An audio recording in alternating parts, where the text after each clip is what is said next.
नमस्कार, स्वागत है आपका संवाद 365 में। आपके साथ मैं हूं दिग्विजय सिंह चौहान। हाजिर हूं उत्तराखंड की खबरों को लेकर। आइए नजर डालते हैं उत्तराखंड में क्या कुछ खास चल रहा है, क्या कुछ उत्तराखंड की खबरें हैं।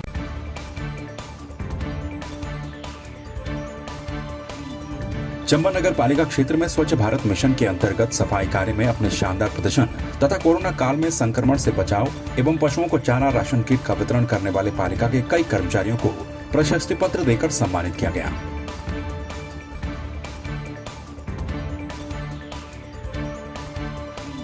कांग्रेस के पूर्व प्रदेश अध्यक्ष किशोर उपाध्याय ने कहा है कि शादी समारोह में आयोजित होने वाली कॉकटेल पार्टी अनावश्यक है, ऐसे आयोजनों को बंद करना चाहिए। उन्होंने कहा है कि उनका प्रयास रहेगा कि वो टिहरी विधानसभा क्षेत्र की निराश्रित महिलाओं की पुत्रियों की शादी में आर्थिक मदद का अभियान चलाएं। साथ ही युवाओं को नशे से मुक्त करने के लिए और फिट रखने के लिए दो गाँवों में युवाओं के बीच क्रिकेट मैच करवाएं और खिलाड़ियों को किट सामग्री वितरित करें। किशोर उपाध्याय ने पार्टी कार्यालय में एक प्रेस वार्ता का आयोजन किया था।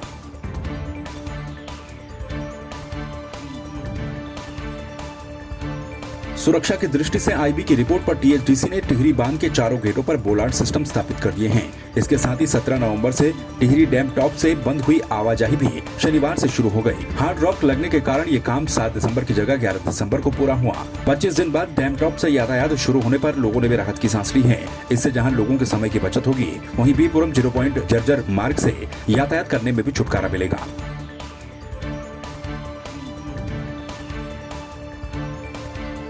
रुद्रप्रयाग जिला कार्यालय सभागार में डीएम मनोज गोयल ने तहसीलों की राजस्व स्टाफ की समीक्षा बैठक ली। इस दौरान राजस्व कार्मिकों के लंबित पेंशन प्रकरण के संबंध में संबंधित पटल सहायकों को एक सप्ताह के भीतर कागजी कार्रवाई पूर्ण करने के निर्देश दिए। जिलाधिकारी ने कहा कि भविष्य में किसी भी कार्मिक की सेवानिवृत्ति से 6 महीने पूर्व से ही संबंधित कार्मिक के पेंशन दस्तावेज तैयार किए जाएं। बैठक में राजस्व वसूली की प्रगति के लिए भी सभी उप जिलाधिकारियों और तहसीलदारों को हर सप्ताह अपने स्तर पर राजस्व वसूली की समीक्षा करने के निर्देश दिए गए।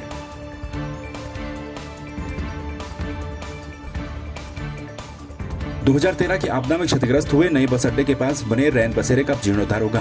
श्रीनगर विधायक धन सिंह रावत ने इसके लिए पहल शुरू की है। उन्होंने इसके जीर्णोद्धार के लिए 35 लाख रुपए दिए हैं, जिससे इस रैन बसेरे की हालत को सुधारा जाएगा। इसका फायदा सर्दियों में बेसहारा और बेघरों को मिलेगा। उत्तर प्रदेश के शासनकाल में बनाए गए इस रैन बसेरे की हालत 2013 की आपदा के दौरान खस्ताहाल हो गई थी। दूसरा जो हमारे वहाँ पे पर्यटन विभाग से 2013 की त्रासदी थी, जो 100 बेडेड पूरा हमारा एक पर्यटन आवास था, वो पूरा डूब गया था। उसके लिए भी 35 लाख रुपए उसके जीर्णोद्धार के लिए हमने दे दिया है। इनको 36 लाख रुपए सैंक्शन हो रखा है और जिसमें 20 लाख रुपए रिलीज हो गया है। निर्माण इकाई गढ़वाल मंडल विकास निगम है, वो कर रही है काम और उसमें अभी इनकी यूसी आ जाएगी तो 16 लाख रुपए भी रिलीज हो जाएगा, जो इन्होंने एस्टिमेट पहले दिया था। नहीं, क्षतिग्रस्त तो इसमें मलबा भर गया था। 2013 की जो बाढ़ आई थी ना, तो उसमें जो मलबा था उसमें भर गया था। पानी काफ़ी हाई लेवल पे था, तो उससे वो मलबा भर गया उसके अंदर।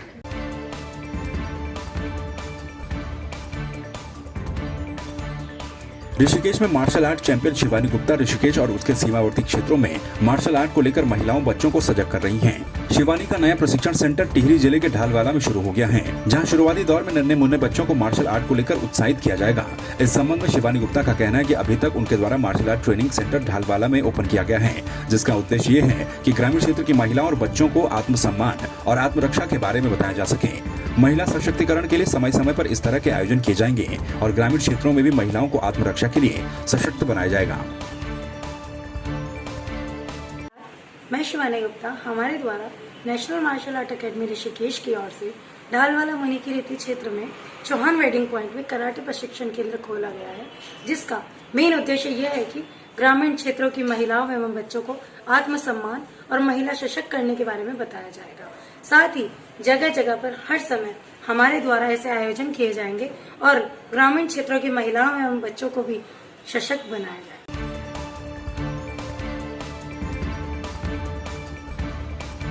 हरिद्वार के सुभाष नगर में लोग जल भराव की समस्या से परेशान हैं। मोहल्ले की गलियों में बिना बारिश के भी पानी भरा रहता है। नगर पालिका शिवालिक नगर से भी कई बार आश्वासन मिला, लेकिन समस्या का समाधान नहीं हो पाया। सुभाष नगर में ऐसी कई गलियां हैं जहां पानी निकासी की कोई व्यवस्था नहीं है। यहाँ पे एमएलए साहब भी आए थे कई दफ़े और ये सभासद भी देख गए कई दफ़े, चेक कर गए, चक्कर लगा जाते हैं, फिर वो कोई आता ही नहीं। बाद में खाना पूर्ति करते हैं बस खाली। बरसात में पानी हमारे घर में पूरा भर जाता है, इतना प्रेशर से पानी आता है यहाँ से। कौन सा क्षेत्र? हाँ, रानीपुर क्षेत्र। रानीपुर क्षेत्र में आता है। Ward number? हाँ, वार्ड नंबर 44। 44। अरे रोड की सबसे बड़े दिक्कत है भैया, 10 साल हो गए कम से कम इसी रोड क्या है, रोड की दिक्कत है। जी। यहाँ लिखवाना है ना राजेंद्र ठाकुर जी। अब पार्षद क्या है, हमारे हाथ में जब बनेगी कल बनेगी, बस नाम नाम से कई बार चलेंगे। मोहम्मद शोएब खान है। ये यहाँ पर बच्चे खेलते हैं, पानी भरता है, इससे बड़ी समस्या कुछ नहीं है। यहाँ पर रोड करीब 10 सालों से ये बंद पड़ी है, जो बन नहीं पा रही है। पीछे की साइड रोड बना दी है सारी, पीछे की सब रोड बन चुकी है और ये रोड रह रही है, जबकि यहाँ पर आवाजाही ज़्यादा से ज़्यादा होती है। लेबर से लड़कियाँ आती हैं, वो गिरती हैं, काफ़ी लोग बाग गिर चुके हैं यहाँ पर पानी में। तो शिकायत क्या सर, कितनी दफ़े यहाँ पर पैमाइश हो चुकी है, नाप तोल हो चुके हैं, सब कुछ हो चुका है, लेकिन बन नहीं पा रही है। 10 साल हो चुके हैं।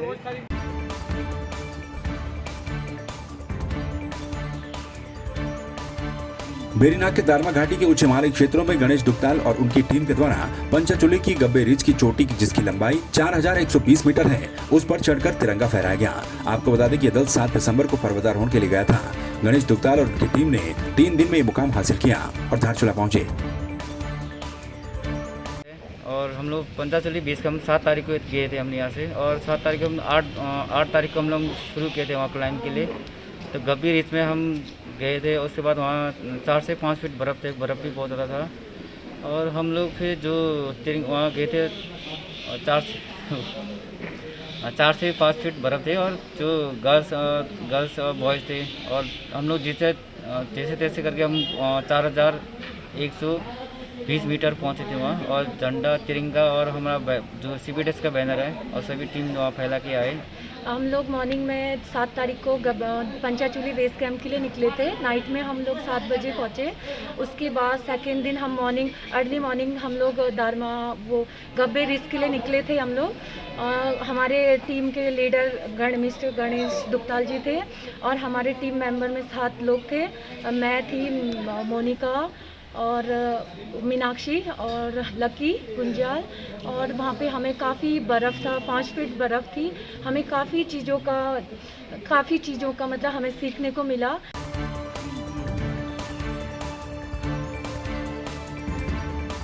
बागेश्वर जिले में कोरोना का आंकड़ा लगातार बढ़ता जा रहा है। 12 नए केस आने के बाद कुल संक्रमितों की संख्या बढ़कर 1267 हो गई।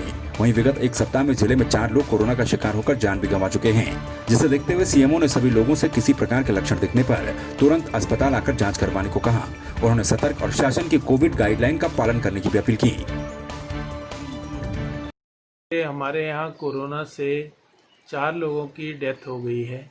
इस बारे में मैं ये बताना चाहता हूँ कि चारों व्यक्ति जो हमारे हॉस्पिटल में पहुँचे थे, वो सब ऐसी कंडीशन में थे, काफ़ी सीरियस कंडीशन में थे, जिनको डायरेक्ट ऑक्सीजन में रखाना पड़ा। उनका ऑक्सीजन लेवल काफ़ी कम था, सीधे आईसीयू में एडमिट करना पड़ा और उनको बचा नहीं पाए। मेरी जनता से अपील है कि कहीं ना कहीं हम लोग लापरवाही कर रहे हैं, ढिलाई बरत रहे हैं। अभी ये वक्त नहीं आया है जब तक हमारे पास दवाई या वैक्सीन नहीं है। इस बीच बागेश्वर डिस्ट्रिक्ट में हमारे केसेस में भी अचानक बढ़ोतरी आई है। केसेस काफ़ी पॉजिटिव आ रहे हैं, जिसका कारण इस बीच शादियों में लोगों का इकट्ठा होना या दिवाली का टाइम या त्यौहार, इनकी वजह से भी हम लोग ये केसेस जो हैं बढ़े हैं।